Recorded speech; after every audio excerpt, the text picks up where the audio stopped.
Have you ever wondered why you keep chasing money like it's a prize, yet a part of you secretly hopes you never catch it?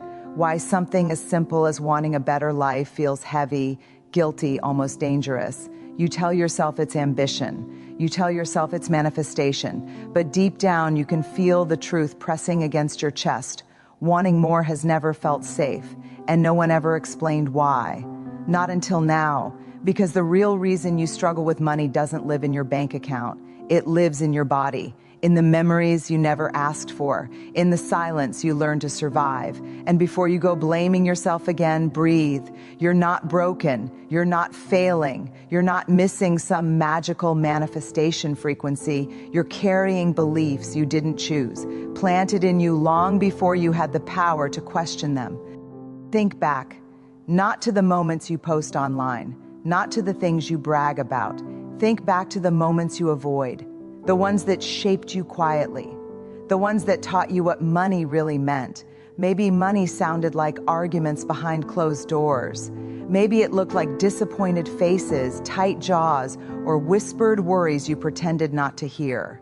Maybe it felt like shame when you asked for something simple, or fear when you saw bills on the table, or confusion when you realized money had the power to turn a peaceful home into a war zone. You didn't understand it back then. You only felt it.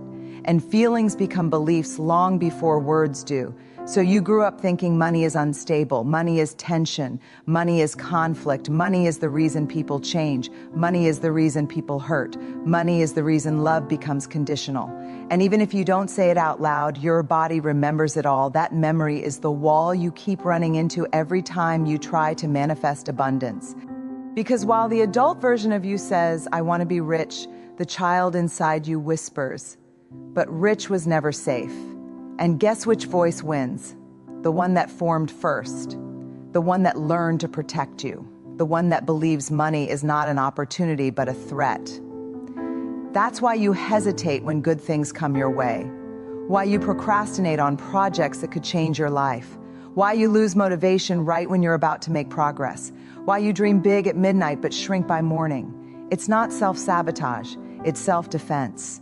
And until you understand that, you'll keep calling your inner child a problem when he has only ever tried to save you from what he believes will hurt you. But here's something you've probably never been told. The part of you that fears money is the same part of you that wants peace. He's not fighting your success. He's fighting the memories attached to it. And the moment you see that, everything shifts. Because suddenly you realize you're not battling laziness or lack of discipline. You're battling a childhood that taught you survival, not abundance. And that realization alone is powerful. It means there's nothing wrong with you. It means you're not doomed to repeat the same financial patterns. It means you don't have to keep forcing yourself to manifest something your nervous system is rejecting. It means your relationship with money isn't cursed, it's conditioned. And conditioning can be rewritten. So keep listening, because what you're feeling right now is the beginning of something you didn't know you were allowed to have. Clarity. The kind that doesn't blame you, the kind that doesn't shame you, the kind that brings your mind and your body back onto the same team, the kind that finally gives you permission to stop fighting yourself. You've spent years believing your struggle with money was a flaw. It was a message. And now that you can finally hear it, everything you've been trying to manifest will make more sense than it ever has. You've spent so long carrying beliefs that were never yours that you barely notice the weight anymore. But now that you've seen where it came from, something inside you has started to shift. A quiet awareness, a spark you can't ignore. And once that spark appears, it becomes impossible to go back to pretending. Because suddenly you realize the life you've been living isn't the life you wanted. It's the life you were conditioned to survive. And the question burning inside you now is simple. How much longer are you willing to let your past dictate your future? You can feel the tension rising, the same tension that shows up every time you reach for more. It sits in your chest, in your throat, in the space between who you are and who you want to be, and for the first time you see it clearly. This isn't fear of failure, it's fear of stepping into a world your younger self never believed was safe. That realization hits hard because it exposes the truth you've avoided. You weren't afraid of success. You were afraid of what success might cost you. Afraid of becoming someone unrecognizable. Afraid of losing the comfort of old patterns, even if those patterns kept you small. But here's where everything intensifies. Once you see the pattern, you can't unsee it. Every hesitation becomes a message. Every delay becomes a signal. Every moment of self-doubt becomes a reminder that the old story is still running the show, and if you don't rewrite it now, it will keep running you in circles for years. That urgency isn't meant to scare you, it's meant to wake you up, because you're standing at the point where most people quit. Right at the moment when the old identity starts cracking and the new one hasn't fully formed. This is the moment that decides everything. You feel the pull to shrink back into what you know, the pull to stay safe, the pull to silence the part of you that wants more. That pull is powerful because it comes from the part of you that remembers pain. But what if you listen to the other pull instead? The one whispering that you're meant for something different, the one that isn't loud but refuses to disappear, the one that shows up every time you daydream about a life that finally feels like yours. That pull isn't a fantasy, it's your future trying to get your attention. Every step forward from this moment demands courage. Not the kind you fake online, the kind that shows up in silence when it's just you and your thoughts. The kind that forces you to confront the beliefs you inherited and choose whether they deserve a place in your life anymore. Because no matter what you were taught, money is not the enemy. Ambition is not betrayal. Wanting more is not greed. These were survival rules, not life rules. And you're not surviving anymore, you're evolving. That shift alone is enough to change everything if you let it. And this is where the urgency sharpens, not because time is running out, but because every day you delay is another day you reinforce the old narrative. Another day you teach your inner child that nothing has changed. Another day you let fear win by default. You don't have to be ready. You just have to be willing. Willing to question the beliefs that shaped you. Willing to outgrow the identity that protected you. Willing to choose a version of yourself who isn't afraid of abundance, responsibility, or transformation. The truth is simple. Your inner child isn't holding you back. He's waiting for you, waiting for proof that you can handle what he couldn't, waiting for you to show him that safety isn't found in staying small, but in growing strong. And the moment he trusts that, the resistance dissolves, the hesitation fades, the fear loosens its grip, because now you're working together instead of fighting yourself. This is the turning point, the moment when the story stops repeating and starts unfolding, the moment when you stop surviving the past and start building the future, not through manifestation, not through luck, but through awareness, courage, and the decision to rewrite the script that has controlled you for far too long. You can feel it now.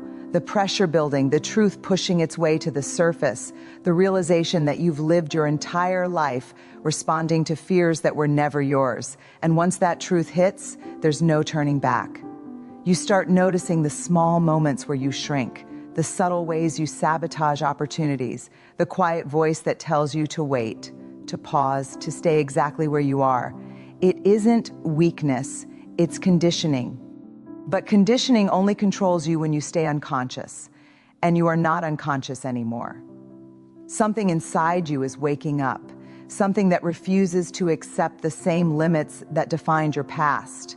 You can feel its pulse in every decision you make, in every instinct that tells you there's more waiting for you than the life you've been settling for. You're starting to see that the biggest battle you face isn't with the world. It's with the version of you that learned to fear disappointment so deeply that even hope feels dangerous. And that realization should shake you because it means you've been holding yourself back long before the world ever got the chance.